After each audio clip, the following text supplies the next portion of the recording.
रहे हैं prime TV, सच साहस सरोकार। नमस्कार, आप देख रहे हैं प्राइम टीवी और मैं हूं आपके साथ मुस्कान अजमानी। चलिए रुक करते हैं 4 बजे की 4 बड़ी खबरों की ओर। कुश्ती संघ के पूर्व अध्यक्ष और भाजपा सांसद ब्रजभूषण शरण सिंह के खिलाफ मोर्चा खोले पहलवानों को जब से खाप पंचायतों का समर्थन मिला है तब से यही कहा जा रहा है कि लड़ाई आर पार की हो गई है।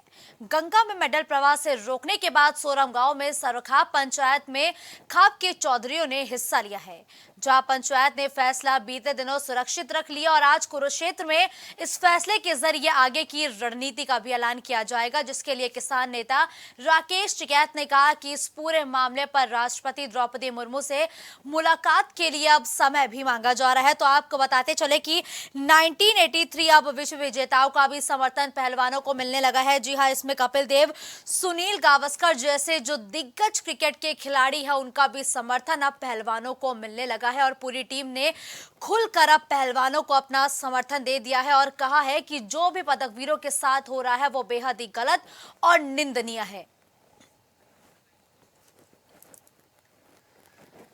तो पहलवानों के समर्थन में बीते दिनों खाप पंचायत हुई, जिस पर फैसला सुरक्षित रखा गया और आज कुरुक्षेत्र में इस फैसले का ऐलान किया जाएगा कि आखिर जो खाप पंचायत और पहलवान है वो एक साथ मिलकर अब किस तरीके से प्रदर्शन करेंगे, किस तरीके से सरकार तक अपनी आवाज पहुंचाएंगे। साथ ही साथ अब राष्ट्रपति द्रौपदी मुर्मू से मुलाकात करने के लिए भी लगातार समय मांगा जा रहा है। तो कुरुक्षेत्र से दंगल की तैयारी में अब पहलवान जुट चुके हैं, जिन्हें खाप का समर्थन तो मिल ही रहा है, साथ ही साथ विश्व विजेता 1983 का भी समर्थन लगातार उन्हें मिल रहा है। तो इस खबर पर हमारे सहयोगी गौरव हमारे साथ जुड़ चुके हैं।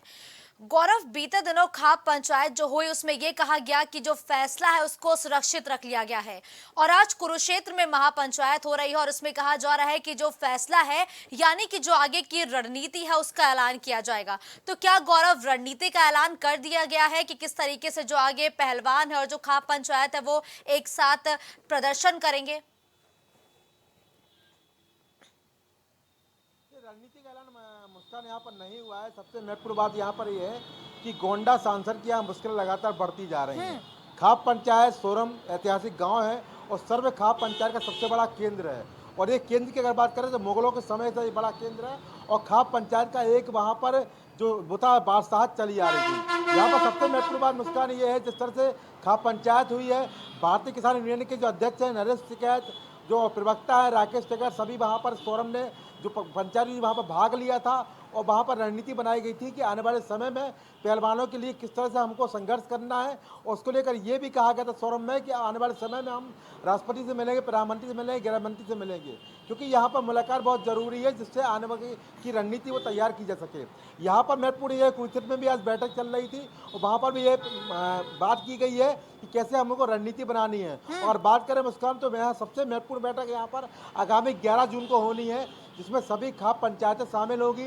पश्चिम उत्तर प्रदेश की बात करें, चाहे पंजाब की बात करें, चाहे यूपी की बात करें, चाहे हरियाणा की बात करें, चाहे राजस्थान की बात करें, सभी जगह खाप पंचायतें यहाँ शामिल होगी। पर उसके पहले कोशिश की जा रही है कि शायद राष्ट्रपति द्रौपदी मुर्मू से खाप पंचायतों के प्रतिनिधियों की मुलाकात यहाँ हो पाए और कुछ आगे की रणनीति बनाई जा सके, क्योंकि अगर यहाँ पर राष्ट्रपति की तरफ से कोई समाधान मिलेगा या कोई संतोषजनक उत्तर मिलेगा तो हो सकता है कि रणनीति रोकी जा सके, वरना स्थिति यहाँ पर आर पार की लड़ाई की बन चुकी है। क्योंकि यहाँ पर हम देख रहे हैं लगातार पहलवानों को समर्थन मिल रहा है, पहले खाप पंचायतों को समर्थन मिला है, उसके बाद अब जिस तरह से हम देख रहे हैं कि 1983 की विश्व कप की विजेता टीम के तमाम जो खिलाड़ी, चाहे हम गावस्कर की बात करें, कपिल देव की बात करें, चाहे रोजर बिन्नी की बात करें, सबने समर्थन की बात कही है। उससे पहले अगर हम बात करें तो यहाँ पर मशहूर निशानेबाज ओलंपियन अभिनव बिंद्रा भी उनकी बात को लेकर यहाँ समर्थन कर चुके हैं। उनकी जो स्थिति थी, जो तस्वीरें वायरल हुई थी 28 मई की, उसको समर्थन चला चुके हैं। इस तरह की तस्वीरें नहीं होनी ठीक है चाहिए। गौरव, अभी आपने जिक्र किया कि खाप पंचायतों के साथ ही अब जो वर्ल्ड कप विजेता टीम थी 1983 की, अब खुलकर उनका भी समर्थन पहलवानों को मिलने लगा है। जिस तरीके से गौरव हमने देखा कि ब्रजभूषण शरण सिंह कब हुआ, कैसे हुआ, कहां हुआ, अभी तक मुकर होकर ये पहलवानों से पूछते थे, लेकिन आज जब समर्थन उन्हें लगातार अब जो वर्ल्ड जो टूर्नामेंट था उसकी भी जो टीम है उसका मिल गया है, तो क्या माना जाए कि ये करारा जवाब मिला है ब्रजभूषण शरण सिंह को? देखिए, करारा जवाब तो यहाँ पर लगातार उनकी मुश्किलें बढ़ती जा रही हैं। किसी भी सांसद के खिलाफ, किसी भी बड़े अधिकारी के खिलाफ, किसी बड़े नाम के खिलाफ अगर इस तरह के आरोप लगते हैं तो खुद अपने आप में शर्मनाक होता है। आरोप सच है, गलत है, वो आने वाले समय में स्पष्ट होगा है मुस्कान। पर यहाँ पर जिस तरह से बड़े खिलाड़ी हैं, ये वो खिलाड़ी नहीं है जो कि केवल नेशनल स्तर के, राज्य स्तरीय खिलाड़ी हैं। ये वो खिलाड़ी हैं जो हमारे देश के लिए ओलंपिक में पदक लेके आए हैं। तो कहीं ना कहीं ये खिलाड़ी बहुत छोटे नहीं है, बड़े खिलाड़ी हैं, बड़ा नाम है देश के लिए। इन्होंने देश का परचम यहाँ पर लहराया है। और कहीं ना कहीं जिस तरह से हम देख रहे हैं कि यहाँ पर संतों की जो रैली होनी थी 5 जून को, जो कि पास्को एक्ट में बदलाव के लिए बात कर रहे थे, उन संतों का यहाँ पर सम्मेलन भी रद्द होने वाला है, हो चुका है, आदेश आ चुका है। उन्होंने कहा है कि हाईकोर्ट का जो आदेश है उसका हम सम्मान कर रहे हैं। तो कहीं ना कहीं यहाँ पर जो समर्थन ब्रजभूषण शरण सिंह को मिल रहा था, वो समर्थन में कहीं ना कमी आई है। हालांकि ब्रजभूषण शरण सिंह तमाम जगहों से, तमाम मंचों से बयान दे चुके हैं कि अगर मेरे खिलाफ साक्ष्य मिलते हैं तो मैं खुद इस्तीफा देने तैयार हूँ, मैं स्वयं फांसी पर लटक जाऊँगा, मुझे लटकाने की जरूरत नहीं है। मैंने भारतीय कुश्ती को बहुत कुछ दिया है और अब यहाँ पर कुश्ती के नाम पर मेरे खिलाफ यहाँ पर एक राजनीति की जा रही है, एक षड्यंत्र रचा जा रहा है। तो इसके लिए मैं यही बात कहूँगा कि साक्ष्य ले आए, कहाँ हुआ, कैसे हुआ, और वो स्वयं फांसी पर लटकने के लिए तैयार है। मुस्कान, ठीक है गौरव, अभी हमने देखा कि जो लगातार है वो पहलवानों का जो समर्थन है वो लगातार बढ़ता जा रहा है। आम जनता से लेकर अब हर एक क्षेत्र के खिलाड़ी लगातार पहलवानों के समर्थन में उतर रहे हैं। और हमने देखा कि जो 1983 का वर्ल्ड कप था, अब उसके भी जो खिलाड़ी हैं और पूरी टीम अब उनके समर्थन में उतर आई है। ये वही खिलाड़ी है गौरव जिनके बारे में लोग अक्सर पढ़ते हैं, लोग देखते हैं और लोग और जानना चाहते हैं कहीं ना कहीं 1983 के उस टूर्नामेंट के बारे में। तो ऐसे में अब जिस तरीके से पहलवानों को समर्थन मिल गया है क्रिकेट टीम का, कितना अहम हो जाता है गौरव ये समर्थन? देखिए मुस्कान, अभी तक समर्थन की बात करें तो 18 जनवरी से लेकर जब उन्होंने 25 जनवरी तक आंदोलन किया था, उस समय उनको व्यापक समर्थन यहाँ नहीं मिला था। उसके अगर हम बात करें 23 अप्रैल से दोबारा उन्होंने आंदोलन शुरू किया और ये आंदोलन उनका लगभग 27 मई तक चलता रहा। तो 28 मई को जिस तरह से उनको उठाया गया, अवज्ञा की गई, पुलिस ने उनके ऊपर बर्बरतापूर्वक अत्याचार किया, उनको उठाया, जेल भेजा गया। उसके बाद हल्की धाराओं के बावजूद उनकी वहाँ पर जमानत हो गई है। तो जो देश से लोगों ने देखा है वो कहीं ना कहीं उस देश से लोग द्रवित हुए हैं। और प्रकार से जो अब तक समर्थन, व्यापक समर्थन पहलवानों को नहीं मिल रहा था, अब वही दस्यों ने, वही चीज़ों ने, वही वीडियोज़ ने एक व्यापक समर्थन वहाँ पर देने की जो उम्मीद है वो उनको जता दी है। क्योंकि हम देख रहे हैं जिस तरह 28 मई को जो घटित हुआ है, उनके साथ जिस तरह से बर्बरता की गई, उनको उठाया गया, जबरन उनको उठाया गया, जगह खाली कराई गई। हालांकि वहाँ पर जो व्यवस्था है, उनका कहना है, पुलिस का कहना है कि वहाँ पर धारा 144 लगाई गई, तो धारा 144 के तहत वहाँ पर धरना प्रदर्शन नहीं होना चाहिए। वो लोग मान नहीं रहे थे। अगर शांतिपूर्ण धरना करते तब भी हम कुछ नहीं कहते, पर वहाँ पर जिस तरह से वो लोग संसद की तरफ मार्च कर रहे थे, कहीं ना कहीं वो सुरक्षा की दृष्टि से निश्चित रूप से महत्वपूर्ण था, इसलिए उनको जबरन गिरफ्तार किया गया, उस जगह से उनको हटाया गया। मुस्कान, बिल्कुल गौरव, तो आज जिस तरीके से पहलवानों का लगातार जो समर्थन बढ़ता जा रहा है, जो पहलवानों को समर्थन मिलता जा रहा है, कहीं ना कहीं ये एक ब्रजभूषण शरण सिंह की मुश्किलें बढ़ाने वाला काम लगातार हो रहा है। धन्यवाद गौरव इस खबर पर हमारे साथ जुड़ने के लिए।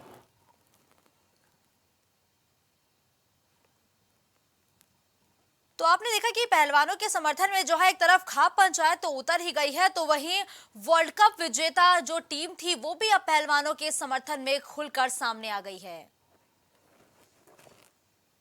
तो जहां एक और पहलवानों के समर्थन में बुलाई गई महापंचायत का आज दूसरा दिन है, वहीं दूसरी ओर ब्रजभूषण शरण सिंह के समर्थन में अयोध्या में बुलाई गई जन चेतना महारैली को रद्द कर दिया गया है। सांसद और डब्ल्यूएफआई के पूर्व चीफ ब्रजभूषण शरण सिंह ने 5 जून को होने वाली इस रैली में 11 लाख लोगों के इकट्ठा होने और उनके समर्थन का दावा किया था।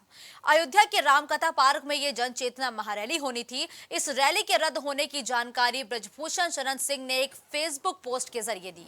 वह ब्रजभूषण शरण सिंह ने अपनी फेसबुक पोस्ट में कहा है कि उन्होंने कोर्ट का सम्मान करते हुए इस रैली को रद्द किया है। उनकी ये रैली 5 जून 2023 को अयोध्या में होने वाली थी। हालांकि प्रशासन की ओर से इसे मंजूरी नहीं मिली थी, तो अब ब्रजभूषण शरण सिंह की जनचेतना रैली नहीं होगी। जी हां, रामनगरी अयोध्या में साधु संतों के समर्थन के बाद ब्रजभूषण शरण सिंह इस रैली को करने वाले थे, लेकिन अब इस रैली को रद्द कर दिया गया है, जिसकी जानकारी खुद ब्रजभूषण शरण सिंह ने अपने पोस्ट के जरिए साझा की है। तो इस खबर पर हमारे साथ हमारी सहयोगी सुहानी सीधा जुड़ चुकी हैं। सुहानी, बृजभूषण शरण सिंह की जन चेतना रैली को रद्द कर दिया गया है, आखिर क्या कुछ वजह है रद्द करने की? क्या बृजभूषण शरण सिंह ने ये खुद रद्द करी है या फिर कोई आदेश पारित हुआ है उसके बाद इस रैली को उन्हें रद्द करना पड़ा? सुहानी जी मुस्कान, बता दें कि ये जो जन चेतना महारैली है वो रद्द नहीं किया गया है, स्थगित किया गया है। जी आपको बता दें मुस्कान कि ये जो इनका रैली था वो पूरी तरह से जो सुप्रीम कोर्ट से आदेश आया है कि इसको कुछ दिनों के लिए स्थगित कर दिया। स्थगित इसलिए किया गया है क्योंकि 5 जून को विश्व पर्यावरण दिवस मनाया जाता है और उस दिन 144 धारा लागू किया गया है और इसी के लिए आप कुछ प्राइवेट रैलियाँ या प्राइवेट अपना जो उत्साह है वो नहीं मना सकते। उस दिन पूरी तरह से सरकारी काम होगा और इसलिए साफ तौर पर बृजभूषण शरण सिंह ने अपने ट्वीट पे कहा है कि कुछ दिनों के लिए हम ये स्थगित कर रहे हैं, ना कि रद्द कर रहे हैं। उनका ये भी मानना है कि सुप्रीम कोर्ट का जो उनका आदेश है उसको मानते हुए हम कुछ दिनों के लिए स्थगित कर रहे हैं। और इस रैली की बात करें मुस्कान, तो ये रैली जो था पहलवानों के जो उनके विरोध के प्रदर्शन वो साफ तौर पर कह रहे थे कि ये जो रैली है वो अयोध्या में जो सरयू तट के किनारे जो राम पार्क है उसके में जाके और राम कथा पार्क में ये जो रैली होने वाला था और उसमें 10 लाख से अधिक जो है लोगों को शामिल होने की बात बताई जा रही थी। वहीं आपको बता दें कि तमाम जो साधी संतों भी इनके पक्ष में थे और उनका मानना था कि जो बृजभूषण शरण सिंह के आरोप लगा है वो पूरी तरह से गलत है क्योंकि इसके खिलाफ कोई भी सबूत नहीं मिल रहा है। और इसी को लेकर ये रैली जो है जन चेतना रैली अयोध्या चलो ये रैली जो होने वाली थी 5 जून को, लेकिन ये अभी स्थगित किया जा रहा है। जी मुस्कान। ठीक है सुहानी, अमूमन हमने देखा है कि जब भी बृजभूषण शरण सिंह कुछ भी बड़ा ऐलान करते हैं या कोई भी बड़ी रैली करते हैं तो अयोध्या ही केंद्र रहता है। आखिर क्या कुछ वजह रही है जो हर बार बृजभूषण शरण सिंह अयोध्या को ही एक सॉफ्ट टारगेट कहीं ना कहीं मानते हैं और वहीं से अपने किसी भी कार्यक्रम की शुरुआत करते हैं?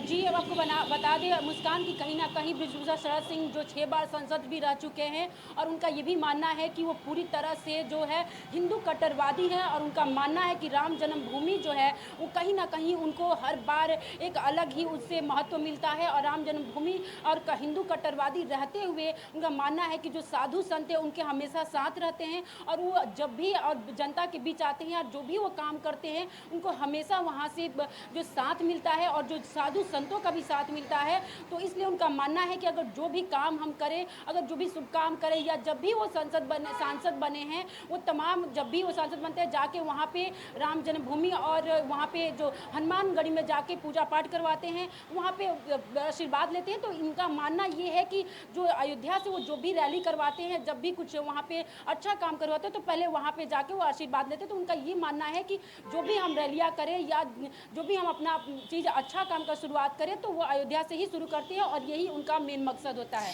बिल्कुल सुहानी, लेकिन मैं वापस आपका रुख करूंगी, लेकिन पहले मैं दर्शकों को बता रही हूँ, देखिए अयोध्या हर बार बृजभूषण शरण सिंह का कहीं ना कहीं एक ऐसा क्षेत्र रहा है जहां पर वो अमूमन जाते हैं और हर एक बड़ी रैली की शुरुआत या हर एक जनसभा की शुरुआत अयोध्या से करते हैं। इसके पीछे एक बहुत ही बड़ा सियासी गणित ये है कि जो बृजभूषण शरण सिंह का आवाज था वो अब अयोध्या नगर निगम के दायरे में आ गया है। ऐसे में अब उनकी चाहत ये है, जो सूत्रों के हवालों से लगातार हम तक खबर पहुंच रही है, वो ये है क्या वो चाहते हैं कि उनके बेटे को भी यहां से टिकट दिया जाए और उनका बेटा यहां से सांसदी का चुनाव लड़े जो कि अगले साल होना है। तो ऐसे में लगातार अयोध्या में बृजभूषण शरण सिंह काफी सक्रिय रहे हैं, लेकिन सुहानी ने भी एक अच्छी जानकारी साझा करते हुए हमसे ये बताया कि अयोध्या चूंकि भगवान राम की नगरी है तो और बृजभूषण शरण सिंह को लगातार जो साधु संत है उनका समर्थन मिलता रहा है। यही वजह है कि एक ये भी मुख्य वजह है कि जो हर बार इस रैलियों की शुरुआत अयोध्या से ही होती है।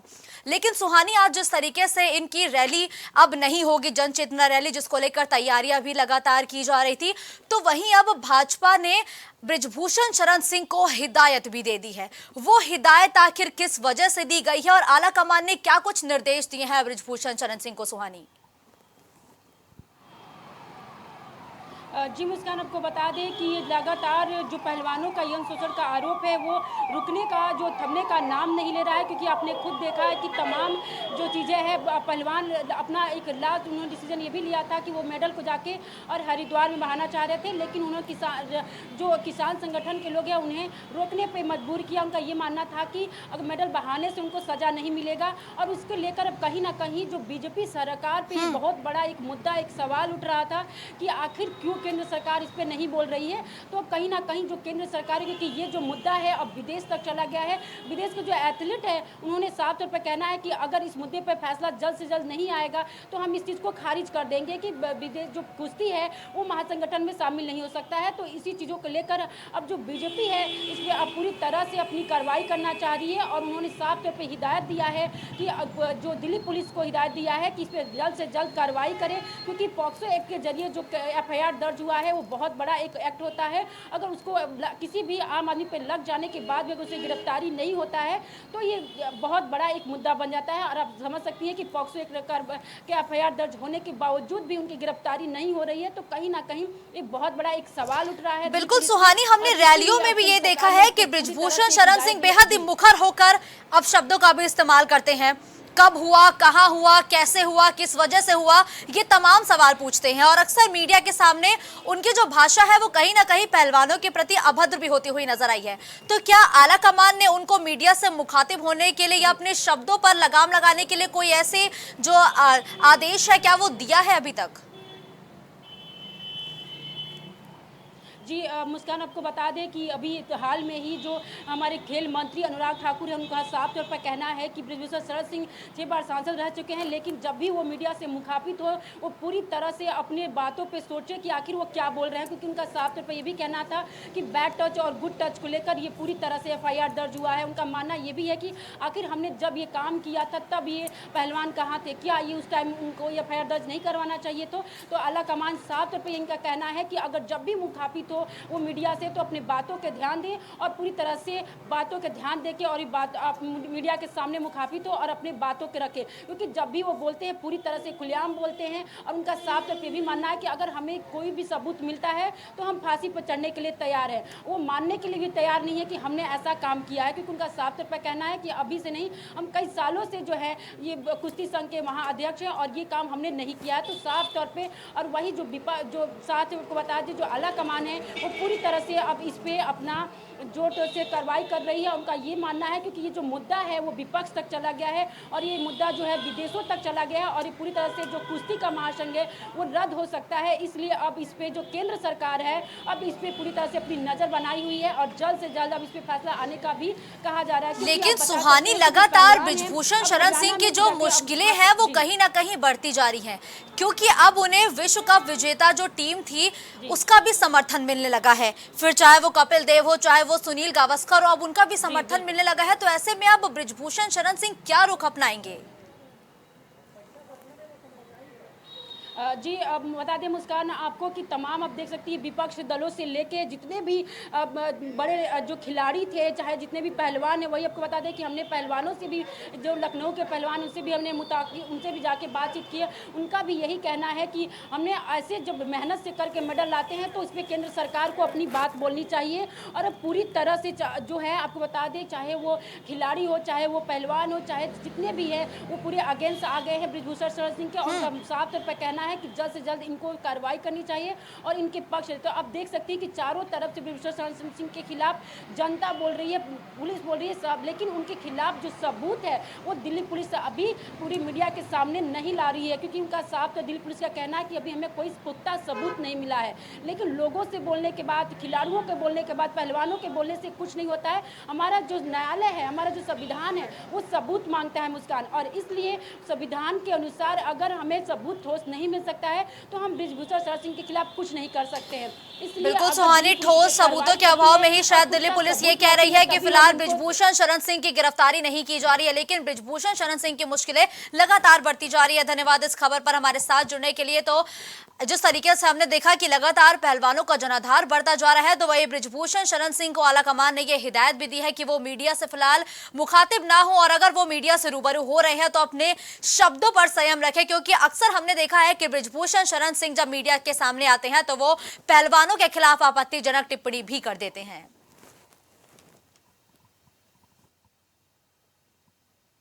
तो पीडब्ल्यूडी विभाग में अब उल्टी गंगा बहेगी।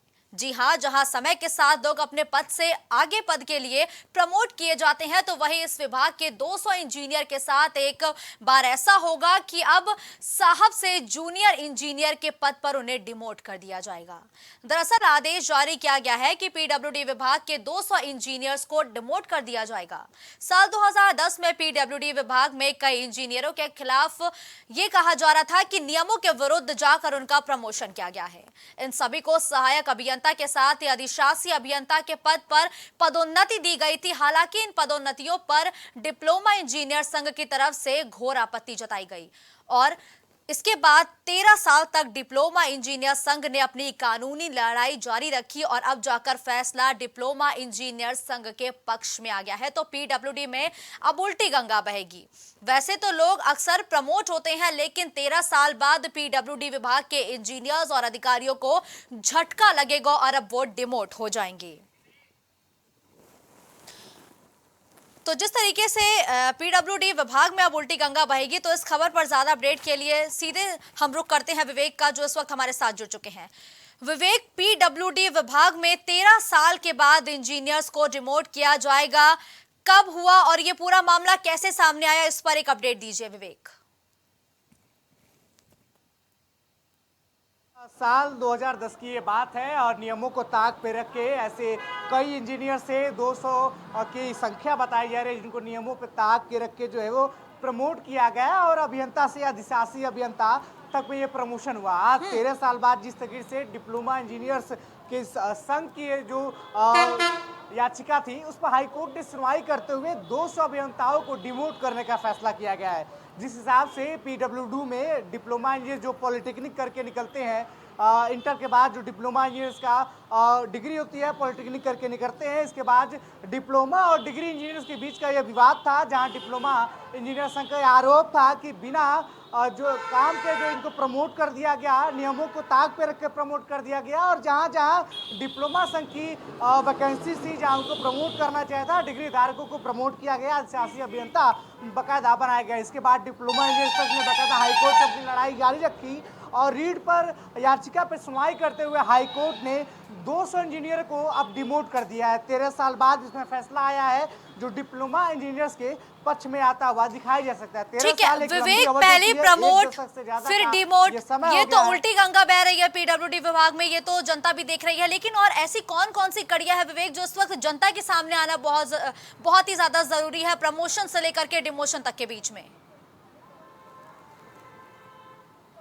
देखिए, अगर बात की जाए तो जिस तरीके से डिप्लोमा और डिग्री इंजीनियर्स के बीच विवाद था और ये कहा गया था कि हायर डिग्री देख के इनको प्रमोट किया गया, उसके बाद डिप्लोमा इंजीनियर्स को इनको मौके नहीं दिए गए, हायर डिग्री देख के इनको प्रमोशन दिया गया, अधिशासी अभियंता तक बना दिया गया विभागों में, पीडब्ल्यूडी में। इसको लेकर डिप्लोमा इंजीनियर संघ था वो काफी नाराज चल रहा था और हाईकोर्ट में अपने रीट के माध्यम से, याचिका के माध्यम से बाकायदा याचिका दर्ज की गई। याचिकाकर्ता की याचिका पर हाईकोर्ट सुनवाई कर रहा था और लगातार 1 महीने से इसकी सुनवाई जारी थी, जिसके बाद ये फैसला आया है। 13 साल हो गए, मामला 2010 का है, 2023 चल रहा है, एक दशक से ज़्यादा जो है वो समय बीत चुका है। इस बीच वो प्रमोट हुए, प्रमोशन की सैलरी उठाई, तमाम तरह के भत्ते लिए। अब सवाल ये बात है कि डिमोट कर दिया गया, लेकिन उस सैलरी का क्या, उन भत्तों का क्या, इस पे क्या कुछ कार्रवाई होगी वो आगे विभाग तय करेगा। लेकिन जिस प्रकार से हाईकोर्ट ने डिप्लोमा इंजीनियर्स के पक्ष में फैसला रखा है, तो कहीं ना कहीं ये उम्मीद जताई जा रही है कि इनकी डिमोट होने के बाद जो प्रमोशन का जो सिलसिला होगा वो नियमों के अनुसार होगा, क्योंकि इसके पहले नियमों को ताक पे रखे ऐसे आरोप लगाए थे डिप्लोमा इंजीनियर संघ ने कि नियमों को ताक पे रखे, नियमों के फेरबदल में लगे विशेष सुविधा पहुंचाने के लिए इन डिग्री धारकों को प्रमोट किया गया। उसके बाद हाईकोर्ट ने आज एक बड़ा फैसला दिया और 200 लोग अब डिमोट हो गए, यानी अब उनको जो है उन डिप्लोमा इंजीनियर के समकक्ष या उससे भी निचले स्तर तक रखा जा सकता है, क्योंकि इन 13 सालों में कहीं ना कहीं डिप्लोमा इंजीनियर्स के लोग भी कहीं ना कहीं प्रमोट हुए होंगे, अच्छे कार्यों को लेकर तमाम सारी चीजें हैं। 1 दशक से ज्यादा समय का बीत चुका है, लेकिन सबसे बड़ा सवाल बिल्कुल विवेक, 13 साल का लंबा इंतजार करना पड़ा, तब जाकर के जो फैसला है ये कहीं ना कहीं इंजीनियर्स के पक्ष में आए हैं। धन्यवाद इस खबर पर हमारे साथ जुड़ने के लिए विवेक।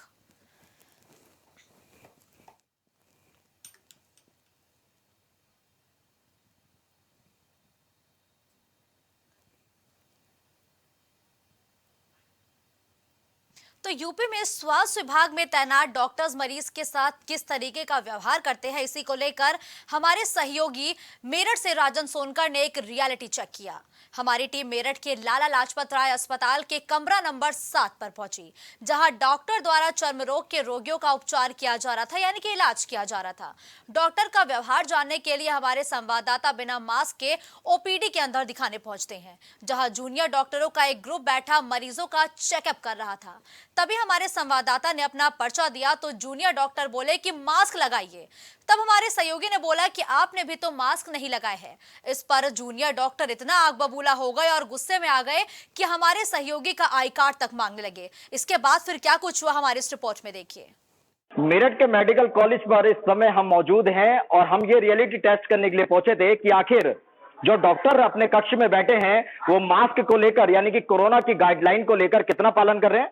ये कमरा नंबर 7 है और यहाँ पर चर्म रोग के डॉक्टर बैठे हैं यानी कि स्किन के डॉक्टर, और हम इन्हीं से बातचीत कर लेते हैं। हमने एक रियलिटी टेस्ट किया था जिसमें यहाँ पर डॉक्टरों की एक टीम बैठी हुई है और यहाँ पर 2 डॉक्टरों ने, जो जूनियर डॉक्टर भी है इसमें मौजूद, इन्होंने मास्क नहीं लगा रखा था। जब हमने इसकी वीडियो बनाई तो बदले में इनका ये कहना था आप अपनी आईडी दिखाइए। तो कुछ डॉक्टर ऐसे भी बैठे थे जिन्होंने मास्क नहीं लगाया, जबकि स्वास्थ्य मंत्री ब्रजेश पाठक का साफ तौर पर कहना है कि कोरोना गाइडलाइन का पालन किया जाएगा, लेकिन वो यहाँ पर बिल्कुल धराशायी नजर आई है। और ग्राउंड पर उतरकर हमने इसका रियलिटी टेस्ट किया है और रियलिटी टेस्ट में मेरठ मेडिकल कॉलेज के 7 नंबर पर जो जूनियर डॉक्टर बैठे हैं, अपने सहयोगी से कहूंगा उन्हें दिखाएं। ये डॉक्टर बैठे हैं, इन्होंने मास्क नहीं लगाया था और ये जो वीडियो शूट कर रहे हैं ये जो मैडम है इन्होंने भी मास्क नहीं लगाया था। हमारे पास इनकी पूरी वीडियो है। और अब फिलहाल सीएमओ अखिलेश मोहन और यहाँ के प्रिंसिपल आरसी गुप्ता से भी बात की जाएगी कि आखिर जो हमने रियलिटी टेस्ट किया उसमें मेडिकल कॉलेज की जो व्यवस्थाएं हैं वो बिल्कुल धराशायी नजर आई और इसका आखिर जिम्मेदार कौन होगा। मेरठ से अपने सहयोगी के साथ मैं राजन सोनकर, प्राइम टीवी मेरठ। तो आपने ये अस्पताल के अंदर की तस्वीरें देखी। जब हमारे सहयोगी राजन सोनकर अस्पताल के अंदर रियलिटी चेक करने पहुंचते हैं तो वहां डॉक्टर्स बिना मास्क के नजर आते हैं और ये सभी जूनियर डॉक्टर्स हैं। और जब हमारे सहयोगी ने इनसे पूछा कि आपका मास्क कहाँ है तो ये आग बबूला होते हुए उल्टा ही वीडियो शूट करते हुए नजर आए। और जब इन्होंने देखा कि कैमरा ऑन हो चुका है तो फिर झटपट बिना देरी किए इन सभी जूनियर डॉक्टर ने अपना मास्क लगा लिया और ये दिखाने लगे कि भैया हम तो सेफ्टी के साथ ही जो मरीजों का इलाज करते हैं। तो इस खबर पर हमारे सहयोगी राजन सोनकर जुड़े हैं। राजन, जिस तरीके से जब आप मेडिकल हॉस्पिटल के अंदर पहुंचते हैं, वहां पर मेडिकल की जो चीजें हैं उसका जायजा लेते हैं, तो अपना आंखों देखा हाल हमारे दर्शकों को बताइए। देखिए, प्राइम टीवी की मुहिम है कि अभियान चला रखा है कि जगह जगह जो भी सरकारी सुविधाएं हैं वो आम जन तक किस तरीके से पहुंच रही है, उसका किस तरीके से लोगों को लाभ मिल रहा है और इसकी लगातार प्राइम टीवी पड़ताल भी करता है। इसी की एक रियलिटी चेक करने के लिए जब मैं मेडिकल कॉलेज पहुंचा, गढ़ रोड पर लाला लाजपत राय मेडिकल कॉलेज है, जब मैं वहां पर पहुंचा तो कमरा नंबर 7 के ओपीडी में चर्म रोग का कक्ष बना हुआ है। वहां जूनियर डॉक्टर और सीनियर डॉक्टरों का एक पैनल बैठा हुआ था जो मरीजों का उपचार कर रहा था और उन्हें दवाइयां भी लिख रहा था।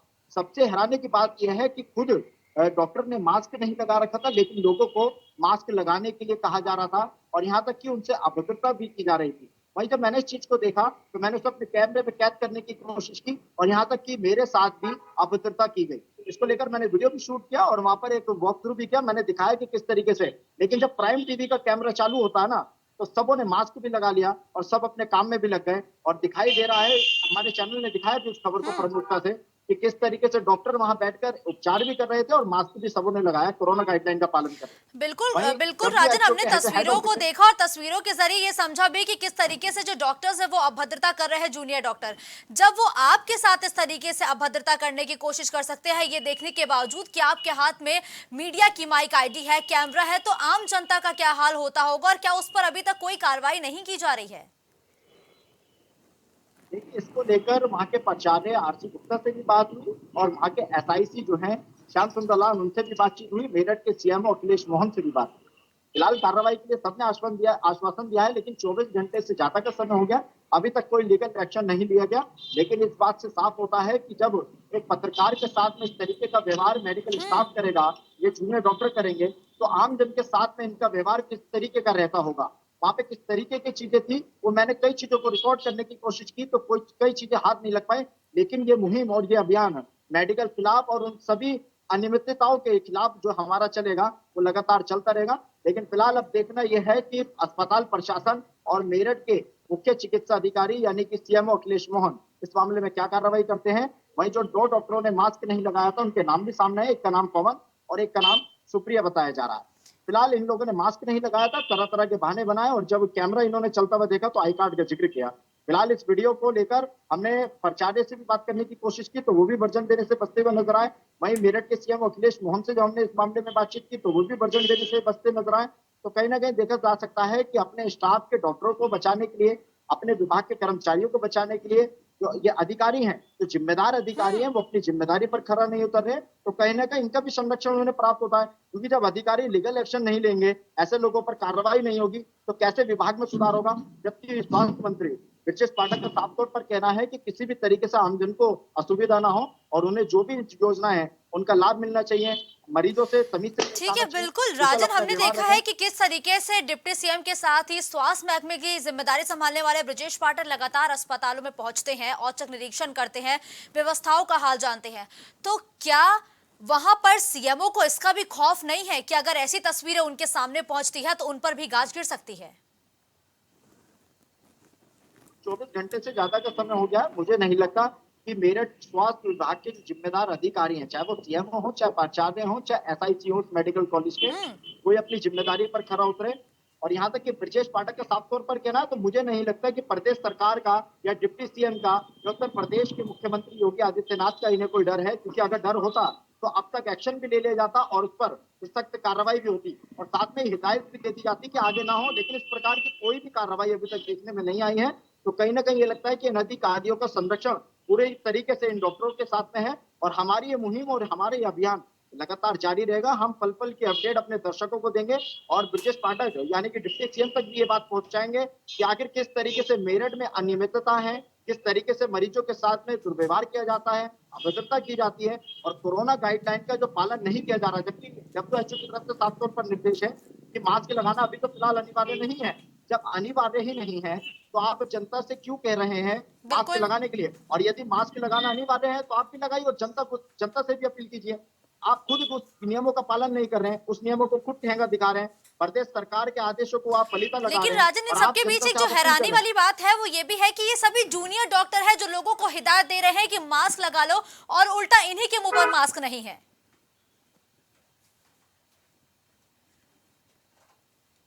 वो भी उस समय वहां बैठी हुई थी, लेकिन जब हमारा कैमरा चलता है, जब हम माइक आईडी के साथ में कमरे में पहुंचते हैं तो वो अधिकारी भी वहां से गायब हो जाती है।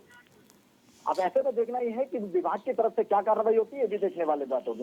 बिल्कुल, धन्यवाद राजन इस खबर पर हमारे साथ जुड़ते हुए, दर्शकों तक जानकारी पहुंचाने के लिए और ये बताने के लिए कि जब आपने रियलिटी चेक किया तो आपको अस्पताल की स्थिति कैसे मिली। तो आपने बदहाल अस्पताल की ये तस्वीरें देखी, जहां पर ये इन तस्वीरों में जो ये जूनियर डॉक्टर आपको दिखाई दे रहे हैं, ये चर्म रोग के जो मरीज आते हैं उनको दवाइयां लिखते हैं, उनका इलाज करते हैं और जब मरीज इनके पास पहुंचते हैं तो ये कहते हैं कि मास्क लगाओ।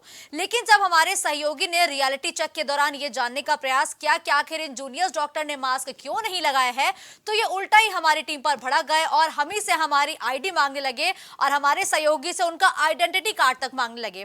तो ये कहा जाता है कि जो यूपी है वहां पर स्वास्थ्य व्यवस्थाएं दुरुस्त है, सभी मानकों का पालन अस्पताल में किया जाता है।